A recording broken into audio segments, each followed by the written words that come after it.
سیدی دعا فرمائیے، مہنگائی دن بدن زور پکڑتی جا رہی ہے، چیزیں بہت مہنگی سے مہنگی ہوتی جا رہی ہیں، آمدنی اتنی ہے نہیں، خیر و برکت کے لیے دعا بھی فرما دیں۔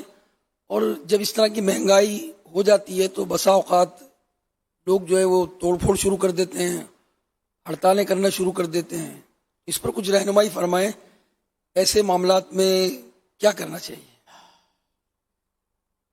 صبر،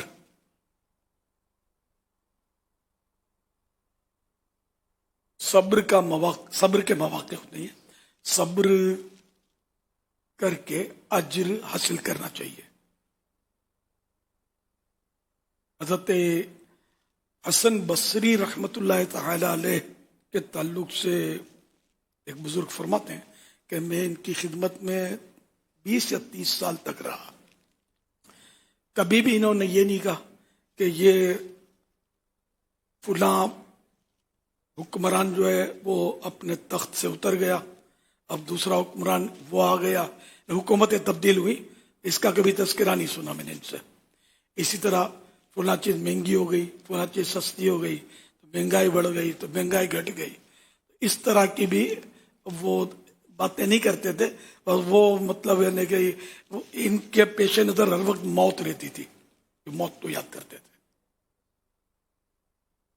ہمارے ہاں تو بس یہ خالی پنچات ہوتی ہے، ہم بھلے پیٹ بھرا ہوا ہے، 7 پیڑیاں کھائیں، اتنا رکھا ہوا ہے، وہ بھی مہنگائی کا ڈھول پہنتا ہے اور بجاتا ہے میڈیا پہ، مہنگائی ہو گئی، غریب مر رہے ہیں، غریب مر رہے ہیں۔ میرے بھائی تو نے جو اکٹھا کیا خزانہ، تھوڑا اس کا بھی تو منہ کھول یار، غریبوں کی اتنی ہمدردی خالی فوٹو بنوانے کے لیے یا سوشل میڈیا پر چمکنے کے لیے؟ تو ہر ایک کو اللہ سے ڈرنا چاہیے۔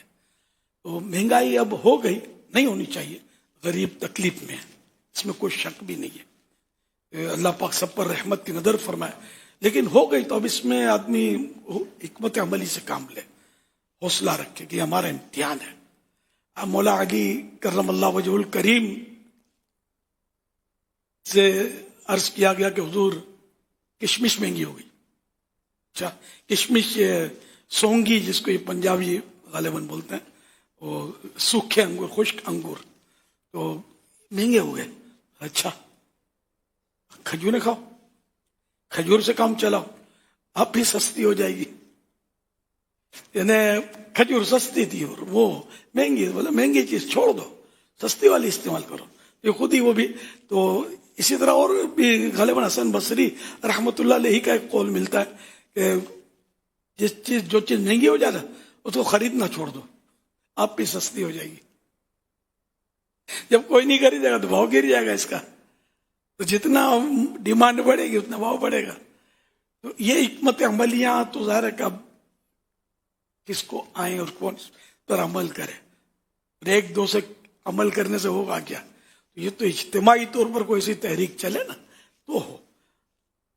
بہرحال یہ کہ جو بھی ہو، مہنگائی ہے، اس میں کوئی شک نہیں ہے۔ شور شرابہ کرنے سے یا جیسے سوال میں کہا گیا توڑ پھوڑ کرنے سے اور ہڑتالیں کرنے سے، عمارتیں جلانے سے، تو گاڑیاں جلانے سے کہ مہنگائی کم ہو جائے گی، اب مانے نہ مانے، یہ ہڑتالیں، ہنگامے، توڑ پھوڑ سے مہنگائی بڑھتی ہے۔ اب کسی بھی سمجھدار آدمی سے پوچھنا جو مطلب ہے کہ اکونومی یہ جانتا ہو، اکونومی، وہ آپ کو بتائے گا کہ جیسے کہ بعض اوقات ایسے ہنگامے ہوتے ہیں کہ اتنے ارب روپے کا نقصان ہوا، اتنے ارب کی املاک جلی، نہیں ہوا، تو کون کیا وزیر اپنی جیب سے دے گا یا میں نے صاحب جیب سے دیں گے؟ کون دے گا؟ یہ آپ ہی کے جیب سے یہ بھرا جائے گا، یقین مانگے۔ تو یہ مطلب جو ہم اپنی معیشت کو جو یہ 2 ہاتھ سے توڑ پھوڑ کرتے ہیں نا، یہ ہم اپنی معیشت کو نقصان پہنچا رہے ہیں، اور یہ جیب سے ہمارے ہی جائے گا، پسے گا میڈیم طبقہ یا غریب طبقہ۔ مالداروں کو نتھنگ، ان کو کوئی پرابلم نہیں ہوتا، اور مال بہت ہوتا ہے، یہ کھاتے پیتے ہیں، موج کرتے ہیں، اور پھر بعض اس میں ہوتے ہیں کہ سوشل میڈیا پر آئے ہوئے کرتے ہیں اور کرانا کچھ نہیں ہوتا، وہ تھوڑا ان کے بڑی ہمدردی اس کو غریبوں سے بیچارے کو، ارے بیچارہ ذرا خزانے کا منہ کھولے, اس کو پوچھو سے زکات دیتا ہے کہ نہیں دیتا ہے. یہ میں دیکھو چوٹ لگا رہا ہوں, ضروری نہیں ہے کہ جو سوشل میڈیا پہ رونا دھونا کرتا ہے وہ زکات نہیں دیتا. میں چوٹ کر رہا ہوں کہ ذرا یہ نہیں, اپنے کو دیکھ کہ تو نے اس مہنگائی کو عملی طور پر دور کرنے کے لیے کیا اقدام کیا. وہ 2-4 گھر یار تو پال سکتا ہے پڑوسیوں کے, لے لینا اپنی ذمہ داری, چھوڑ یار یہ رونا دھونا. ان کے آنسو پوچھ لے, ایک پڑوسی کا آنسو پوچھ لے, ہو سکتا ہے کہ یہ پڑوسی اس کے بچے تجھے ایسی دعا دے کہ تو سیدھا جنت میں چلا جائے. تو یہ سوشل میڈیا پہ جانا ہے نا, اپنے پیج پر جا کر چمکنا ہے نا. جنت میں جانا ہوتا تو اس طرح کے دھندے کائے کو لے کے بیٹھتا. تو اس طرح مطلب لوگ مار دھاڑ توڑ پھوڑ جو چیز آئی اس کو اڑا دیا, توڑ دیا, پتھر اور ڈنڈے. اے خدا کے بندو, یہ ہاتھ کل قیامت کے دن گواہی دیں گے کہ تم نے ڈنڈے سے فلاں چیز کو ناحق توڑا تھا. اس وقت کوئی جواب نہیں بن پڑے گا. لات ماری تھی ناحق, یہ پاؤں گواہی دیں گے. اس وقت کیا کرو گے؟ تو اب جس کو توڑ رہے ہیں کہ کیا اس نے مہنگائی کی ہے, اب کسی کی دیوار توڑ رہے ہیں, کسی کی کار پھوڑ رہے ہیں, اس کار نے مہنگائی کری ہے, یا جو کار چلا رہا ہے اس نے مہنگائی کی ہے جو اس کا سر پھوڑ دیا تم نے. کسی عمارت کو پھونک دیا, آگ لگا دی, تو کیا اس عمارت نے مہنگائی کری ہے؟ یعنی اچھا گورنمنٹ کی عمارت جلا دی, اچھا بڑا تیر مارا. گورنمنٹ کی تو یہ کسی ہے کس کی؟ بھائی گورنمنٹ کی جتنی املاک ہیں آپ بتائیے کس کی ہے؟ یہ ہماری تو ہیں, پبلک گورنمنٹ ہے نا, یہ تو ہماری ہیں. آپ نے اسٹریٹ لائٹ توڑ دی, جوش میں آ گئے, مارا پتھر, بڑے نشانے باز ہیں, بلب توڑ دیا. اب 2-4 دن تک جو رات کو اندھیرا رہے گا اس کی تکلیف کون؟ گورنمنٹ اٹھائے گی, عوامی تو اٹھائے گی نا تکلیف. وہ بلب جو آیا تو کیا کسی وزیر کی جیب میں سے آئے گا؟ یہ آپ کے پیسوں سے آئے گا. تو اس لیے وہ تھوڑے ہوش کے ناخن لیں. آپ اللہ پاک سے دعا کریں. دیکھو الدعاء یرد القضاء, دعا تقدیر کو بدل دیتی ہے. الدعاء سلاح المؤمن, دعا مومن کا ہتھیار ہے. ہم اللہ پاک سے عرض کریں کہ یا اللہ یہ مہنگائی ختم ہو جائے, ہمارے مال میں برکت ہو جائے, اور ہم کفایت شیار بن جائیں, ہم فضول خرچیاں چھوڑ دیں. یہ شادی میں جو 32 ڈشیں جو ہے نا, ان پر ہم کو اپنے طور پر کنٹرول کی ترکیب کریں کہ پیسوں کی بچت ہو. یہ کروڑوں روپے کی اناج پھینک دیا جاتا ہے, کیا یہ مہنگائی کے سبب نہیں ہے؟ جو عیش و تعیش میں جو مگن ہیں لوگ, یہ نہیں سوچتے کہ ہم کیا کر رہے ہیں. کروڑوں روپے خرچ کرتے ہیں شادیوں پر, غریب بیچارے بیٹھے ہوتے ہیں, غریب کی بیٹیاں بیٹھی ہوتی ہیں. تو یہ نہیں کہ تھوڑا خرچہ بچا کر ایک پڑوسن کی شادی کروا دی غریب کی, خالی بس وہ بولنا ہی آتا ہے. یعنی عملی اقدام کون کرے گا؟ تو بہرحال مسلمانوں, مسلمان تو وہ ہوتا ہے کہ جس کے ہاتھ سے, جس کی زبان سے دوسرے مسلمان کے جان و مال محفوظ رہے. ہم تو اپنے ہاتھوں دوسروں کے مال کو تباہ کرنے پر تلے ہوتے, پھر بولتے ہیں مہنگائی بڑھ گئی. تو بڑھے گی, صحیح بولتا ہوں, جتنا ہم توڑ پھوڑ کریں گے اتنی مہنگائی بڑھے گی. تو بڑھ رہی ہے بدقسمتی سے.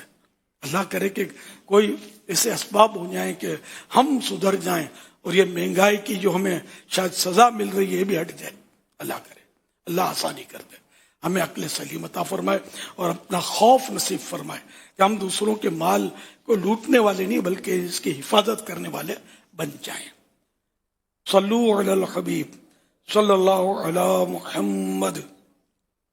اور روزی روزگار تو ظاہر ہے کہ اب مہنگائی سے بندہ آیا بھوکا مر جاتا ہے یا کیا, تو بے صبری نہیں کرنی چاہیے.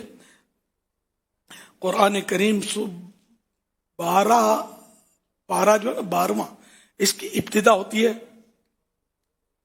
وَمَا مِن دَابَّةٍ فِي الْأَرْضِ إِلَّا عَلَى اللَّهِ رِزْقُهَا. آسان ترجمہ قرآن کنز العرفان. اور زمین پر چلنے والا کوئی جاندار ایسا نہیں جس کا رزق اللہ کے ذمہ کرم پر نہ ہو. ہاں, روزی اللہ دیتا ہے, آپ کا ڈنڈا نہیں دیتا. آپ کی ہڑتال روزی نہیں دلوائے گی, رب روزی دیتا ہے. اور قرآن اس کا اعلان کر رہا ہے. پھر سے سنو. اور زمین پر چلنے والا کوئی جاندار ایسا نہیں جس کا رزق اللہ کے ذمہ کرم پر نہ ہو. ایک اور آیت ہے وَكَأَيٍّ مِّن دَابَّةٍ لَا تَحْمِلُ رِزْقَهَا اللَّهُ يَرْزُقُهَا وَإِيَّاكُمْ وَهُوَ السَّمِيعُ الْعَلِيمُ. آسان ترجمہ ہے قرآن کنز العرفان. اور زمین پر کتنے ہی چلنے والے ہیں جو اپنی روزی ساتھ اٹھائے نہیں پھرتے، بلکہ اللہ ہی انہیں اور تمہیں روزی دیتا ہے، اور وہی سننے والا جاننے والا ہے. اللہ روزی دینے والا ہے. ہم مطلب صبر کریں، ہمت رکھیں اور مہنگائی کو عملی طور پر ختم کرنے کی کوشش کریں. جو مہنگا مال بیچتے ہیں ان کے آگے ہاتھ جوڑیں، پیر پکڑیں، ایسا آپ کیوں دام بڑھاتے ہیں، سستا دیں، کیوں غریبوں کو بیچاروں کو مزید تکلیف میں اضافہ کرتے. مصیبت تو یہی ہے نا کہ تھوڑا سا کچھ مہنگائی بڑھی، ہول سیل میں 10 روپے بڑھ گئے، مثال کے طور پر ہول سیل ریٹ 10 روپے بڑھ گیا تو یہ 25 روپے بڑھا دے گا ریٹیلر. اس کا کیا؟ انصاف یہ بھی کرے کہ چلو 10 بڑھے تو 10 ہی بڑھائے، لیکن ایسا نہیں ہوتا.